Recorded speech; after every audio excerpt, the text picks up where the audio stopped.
நாங்களே வந்து நிறைய தடவை காய்கறி வாங்கி அனுபவப்பட்டதுனால, மருந்தடிச்ச காய்கறி வந்ததுனால எங்களுக்கு நாங்களே முயற்சி பண்ணோம். அப்புறம் நிறைய பார்த்தோம். யூடியூப்பில் பார்த்த பிறகு சரி ரைட்டு ஓகே ஈஸி தான், ஒன்றும் ரொம்ப சிரமமெல்லாம் எதுவும் கிடையாது பண்ணுறதில்ல. எல்லாமே ஈஸியாக கிடைக்குது. அதனால் நம்ம பண்ணி கொடுக்க நீங்கள் இருக்கிறீங்க. அதனால் தண்ணி விட்டு டெய்லி இப்போ மேலாண் பண்ணுறதான ஈஸியாக பண்ணிடலாம்னு ஒரு முடிவு வந்து அப்போ பண்ண ஆரம்பிச்சிருக்கிறேங்க. ஹாய், எல்லாருக்கும் வணக்கம். க்ரீன் ஹவுஸ்க்குள்ளே வைக்க தேவையான ஏபிஎஸ் கோட்டட் பைப்ஸில் ஸ்டாண்ட் ஆகட்டும், அதை ஃபிக்ஸ் பண்ணுறதுக்கு தேவையான ட்ரெயின் மேட்ஸ் ஆகட்டும், அதுக்கப்புறம் கார்டனிங் டூல்ஸ் ஆகட்டும், ஸ்ப்ரேயர்ஸ் ஆகட்டும், அதுக்கு தேவையான பாட்டிங் சாயில் ஆகட்டும், நல்லா பாருங்கள். Arch type green house. இந்த ஆர்ச் டைப் க்ரீன் ஹவுஸ் போடுறதுக்கு நிறைய ரீசன்ஸ் இருக்குது. ஃபஸ்ட்டு ரீசன் ஹேண்ட்லிங் ஈஸியாக இருக்கும்.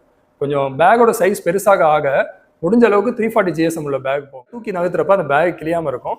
இது வந்து கீரை பேக் தான்றதால நான் வந்து 200 GSM கொடுத்துட்டேன். இது வந்து 24/12 பேக். இது எல்லாமே நான் ஃபிக்ஸ் பண்ணதுக்கப்புறம் எப்படி இருக்குன்றத எக்யூப்மெண்ட்ஸ் பூவாலி ஒன்று இருக்குது. ஸ்ப்ரேயர் பார்த்தீங்கன்னா மாடல் 3 ஷவர், ப்ரெஷர் பம்பிங்